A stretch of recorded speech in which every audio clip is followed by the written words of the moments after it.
Hello everyone. ये तो हम लोग जानते ही हैं कि लिविंग ऑर्गेनिजम्स फूड के लिए एक दूसरे पे डिपेंड करता है, इसीलिए लिविंग ऑर्गेनिजम्स आपस में इंटरेक्ट करता है। इस क्लास में हम लोग समझेंगे कि कौन सा ऑर्गेनिज्म किस ऑर्गेनिज्म पर डिपेंड करता है, किस ऑर्गेनिज्म के अंदर कितना फूड एनर्जी फ्लो होता है, मतलब ये इंटरेक्शन कैसे होता है ये समझेंगे। तो स्टार्ट करते हैं फूड चेन से। फूड चेन इकोसिस्टम में पाए जाने वाला ऑर्गेनिज्म का एक ऐसा सीक्वेंस है जिससे हमें ये पता चलता है कि कौन सा ऑर्गेनिज्म किसको खाता है। जब हम खाना खाते हैं तो हमको एनर्जी मिलता है और ये फूड एनर्जी एक ऑर्गेनिज्म से दूसरे ऑर्गेनिज्म में ट्रांसफर होता है, क्योंकि एक ऑर्गेनिज्म दूसरे ऑर्गेनिज्म को खाता है। तो फूड चेन को ऐसे भी डिफाइन किया जा सकता है, food chain is the flow of food energy from one organism to another in an ecosystem। इस चीज को एग्जाम्पल से समझते हैं। फूड को बनाने का काम प्रोड्यूसर्स करता है, प्लांट करता है, और प्लांट को जब डियर खाता है तो फूड एनर्जी प्लांट से डियर में चला जाता है। डियर को जब लायन खाता है तो फूड एनर्जी डियर से लायन में चला जाता है। इस तरह का फूड चेन फॉरेस्ट में पाया जाता है। अब टेरेस्ट्रियल एरिया में पाए जाने वाला फूड चेन देख लेते हैं, ग्रासलैंड में पाए जाने वाला फूड चेन को देख लेते हैं। ग्रास को इंसेक्ट खाता है, इंसेक्ट को फ्रॉग खाता है, फ्रॉग को स्नेक खाता है और स्नेक को हॉक खाता है। तो फूड एनर्जी भी ट्रांसफर होगा ग्रास से इंसेक्ट में, इंसेक्ट से फ्रॉग में, फ्रॉग से स्नेक में एंड स्नेक से हॉक में। Now aquatic food chain, pond में पाए जाने वाला फूड चेन। सबसे पहले फाइटोप्लैंक्टन्स, वो प्लांट जो पानी में उगता है उसको फाइटोप्लैंक्टन्स कहते हैं। फाइटोप्लैंक्टन्स को ज़ूप्लैंक्टन्स खाता है। पानी में पाए जाने वाले कीड़े मकोड़ों को ज़ूप्लैंक्टन कहते हैं। ज़ूप्लैंक्टन को फिश खाता है, फिश को फिर क्रेन खाता है। ये तीनों एग्जाम्पल्स याद रखना, एग्जाम्स के लिए इंपॉर्टेंट है। अब आ जाते हैं ट्रॉफिक लेवल पे। अगर हम ध्यान देंगे तो हम देखेंगे कि एनर्जी एक लेबल से दूसरे लेबल में ट्रांसफर हो रहा है। इन लेबल्स को ही हम ट्रॉफिक लेबल कहते हैं। फूड चेन का हर एक लेबल या हर एक स्टेप एक ट्रॉफिक लेबल कहलाता है। फूड चेन में फूड एनर्जी अलग अलग लेबल्स में ट्रांसफर होता है।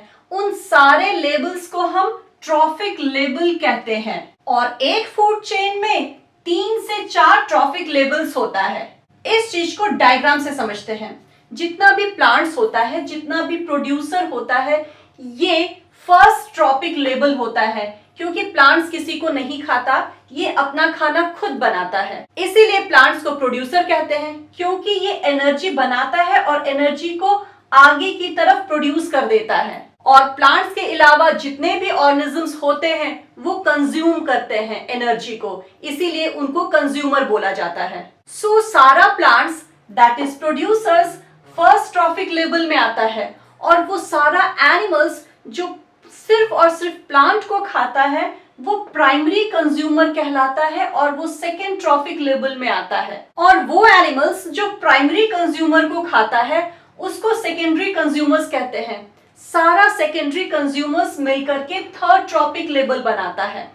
और वो एनिमल जो सेकेंडरी कंज्यूमर को खाता है उसको टर्शियरी कंज्यूमर कहते हैं। सारा tertiary consumers fourth trophic level में आता है। सो ट्रॉपिक लेवल में 4 लेवल होता है। पहला प्रोड्यूसर, दूसरा प्राइमरी कंज्यूमर, तीसरा सेकेंडरी कंज्यूमर और चौथा टर्शियरी कंज्यूमर। अब बात करते हैं फूड वेब का। इकोसिस्टम में फूड चेन इंटरलिंक करके फूड वेब बनाता है। और ये इंटरलिंक क्यों होता है? क्योंकि एक ऑर्गेनिज्म को सिर्फ एक ही ऑर्गेनिज्म नहीं खा सकता, एक ऑर्गेनिज्म को 2 या 2 से अधिक ऑर्गेनिज्म भी खा सकता है। जैसे देखो, हम एक ही तरह का फूड थोड़ी खाते हैं। अगर हम एक ही तरह का फूड, जैसे सिर्फ अगर पनीर ही खाएं तो पनीर खाते खाते हम बोर हो जाएंगे ना। हम लोगों को दूसरा फूड भी तो चाहिए, जैसे फूल गोभी चाहिए, आलू चाहिए, एक्सेट्रा। जैसे हमारे पास ऑप्शंस है, वैसे ही दूसरे ऑर्गेनिज्म के पास भी ऑप्शंस होता है इकोसिस्टम में। इस डायग्राम से समझते हैं। देखो, प्लांट्स को रैबिट खा रहा है, रैट खा रहा है, ग्रास हॉपर्स खा रहा है, और रैट को फॉक्स भी खा सकता है, आउल भी खा सकता है, ये हॉक भी खा सकता है। वैसे ही ग्रास हॉपर को फ्रॉग भी खा सकता है, बर्ड्स भी खा सकता है।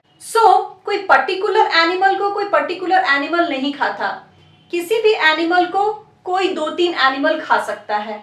इसी की वजह से फूड वेब बनता है इकोसिस्टम में। वेब का मतलब ही होता है जाल, और यहाँ पे क्या बना है, फूड चेन का जाल बना हुआ है। अगर एग्जाम में क्वेश्चन पूछता है कि फूड वेब में फूड चेन इंटरलिंक्ड क्यों रहता है, तो वो इसलिए क्योंकि एक ऑर्गेनिज्म को 2 या 2 से अधिक ऑर्गेनिज्म खा सकता है, इसीलिए।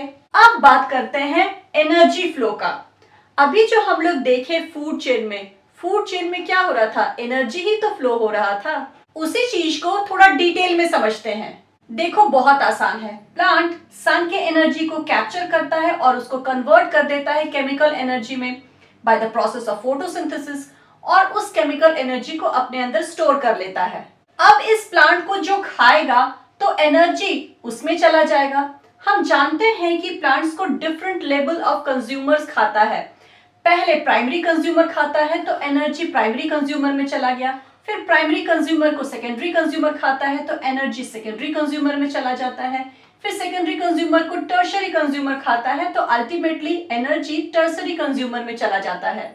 देख रहे हो, एनर्जी नीचे से ऊपर की तरफ जा रहा है, प्रोड्यूसर से टर्शरी कंज्यूमर की तरफ जा रहा है, इसी को एनर्जी फ्लो कहते हैं।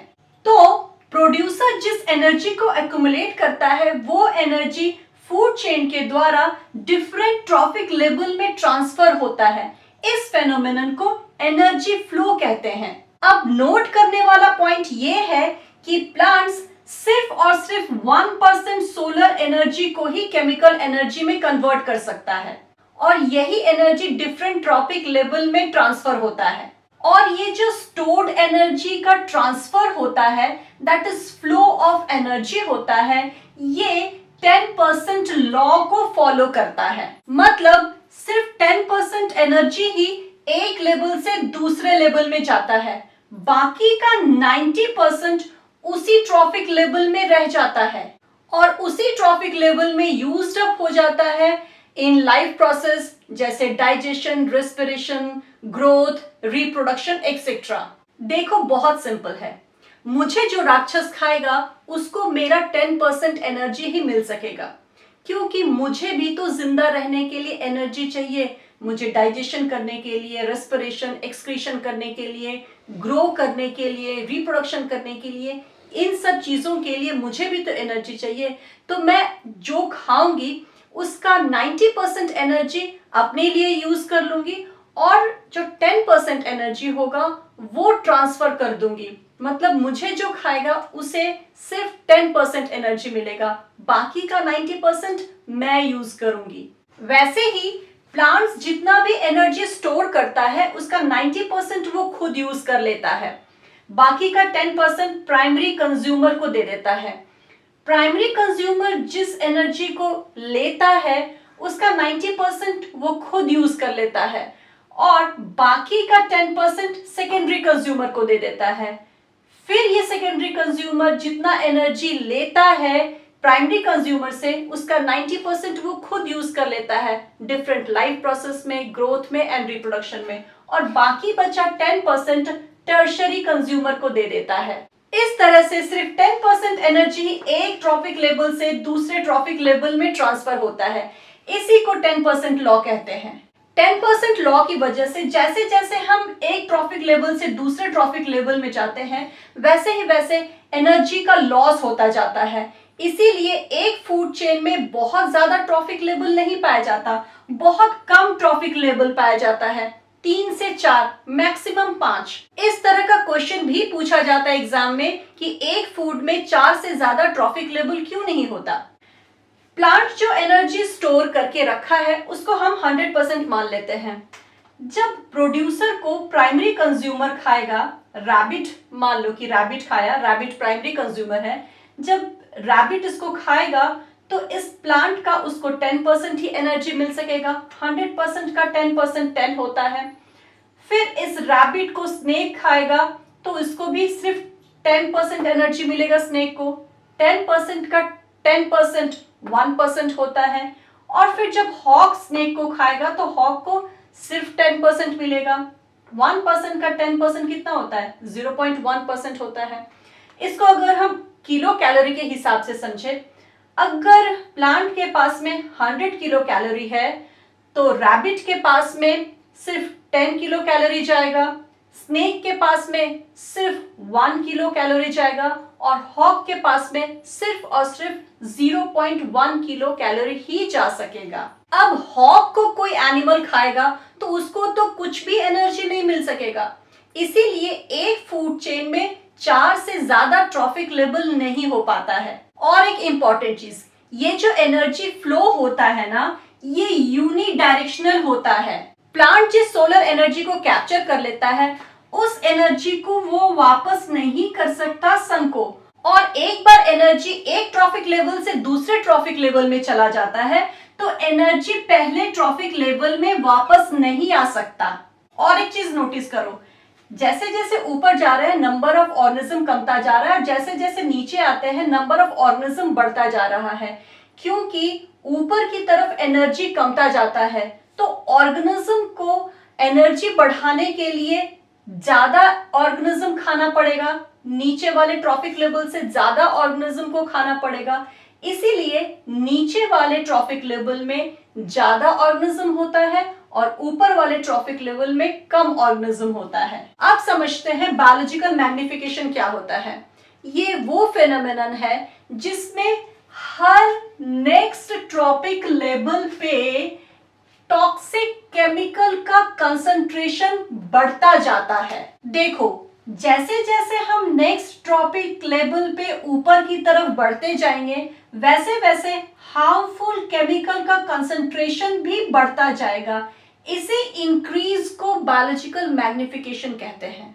सबसे पहले तो ये समझते हैं कि ये हार्मफुल केमिकल्स फूड चेन में एंटर कैसे करता है। देखो, क्रॉप्स को डिजीज से बचाने के लिए किसान भाई लोग कुछ हार्मफुल केमिकल्स का यूज करता है, जैसे पेस्टिसाइड्स, इंसेक्टिसाइड्स, डीडीटी। इन केमिकल्स को क्रॉप्स के ऊपर स्प्रे किया जाता है और जब बारिश होता है तो ये केमिकल धुल करके सॉइल में आ जाता है और जब प्लांट्स सॉइल से वाटर एंड मिनरल को एब्जॉर्ब करता है तो साथ साथ इन केमिकल्स को भी एब्जॉर्ब कर लेता है और इस तरह से ये हार्मफुल केमिकल्स प्लांट्स के अंदर आ जाता है। प्लांट्स के अंदर आ गया मतलब फूड चेन के अंदर आ गया। प्लांट्स को जब रैबिट खाएगा तो रैबिट के अंदर चला जाएगा, रैबिट को जब स्नेक खाएगा तो स्नेक के अंदर चला जाएगा ये हार्मफुल केमिकल्स, और स्नेक को जब हॉक खाएगा तो हार्मफुल केमिकल्स हॉक में चला जाएगा। देखो, एनर्जी फ्लो में जैसे जैसे ऊपर जाते हैं वैसे वैसे एनर्जी कमता जाता है, क्योंकि ये लोग भी एनर्जी को यूज करता है। 90% एनर्जी ये लोग यूज कर लेता है और 10% एनर्जी ट्रांसफर करता है। लेकिन हार्मफुल केमिकल्स को ऑर्गेनिज्म नहीं यूज करता, ये पूरा का पूरा केमिकल ट्रांसफर हो जाता है नेक्स्ट ट्रॉपिक लेवल पे। अब कंसंट्रेशन कैसे बढ़ जाता है ऊपर की तरफ, that means next trophic level में, ये भी समझाती हूँ। मान लो कि ये सारा प्लांट्स 100 ग्राम डीडीटी को एब्जॉर्ब कर लिया, तो यहाँ कितना प्लांट है? 1 2 3 4 5 6, 100 ग्राम डीडीटी पर 6 प्लांट। ये 6 प्लांट्स में 100 ग्राम डीडीटी है। ये 4 रैबिट ये 6 प्लांट को खा लिया तो 100 ग्राम डीडीटी कितना रैबिट में गया? 4 रैबिट में 100 ग्राम डीडीटी चला गया। देखो, कंसंट्रेशन लेवल बढ़ रहा है। फिर ये 4 रैबिट को 2 स्नेक खाया तो यही 100 ग्राम डीडीटी 2 स्नेक के अंदर है। अब इस दोनों स्नेक को हॉक खा लिया तो ये 100 ग्राम डीडीटी सिर्फ एक हॉक के अंदर है। इसी तरह से हार्मफुल केमिकल एक लेवल से दूसरे लेवल में इंक्रीज करता है और इसी इंक्रीज को बायोमैग्निफिकेशन कहते हैं। हमारे बॉडी में सबसे ज्यादा हार्मफुल केमिकल पाया जाता है क्योंकि हम फूड चेन के टॉप लेवल पे होते हैं। बायोमैग्निफिकेशन के साथ ये क्लास यही कंप्लीट होता है। मिलते हैं नेक्स्ट क्लास में। Till then, keep revising.